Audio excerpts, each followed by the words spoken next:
Let's update these stairs. For this project, I'm using 1/4 inch LVT flooring, 3/4 inch thick MDF, a heat gun, brad nailer, drill, and tape measure. Oh, and don't forget the weights.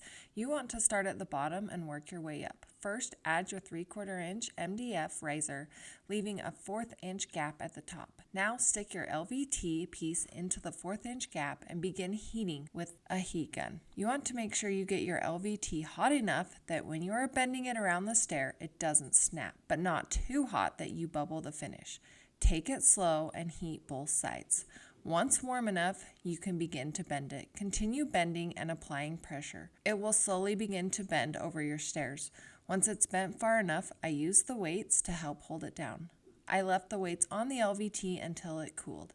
Once cooled, you can snap another piece of LVT onto it so it covers the whole step, and repeat. Check back next week to see how I finish off the risers.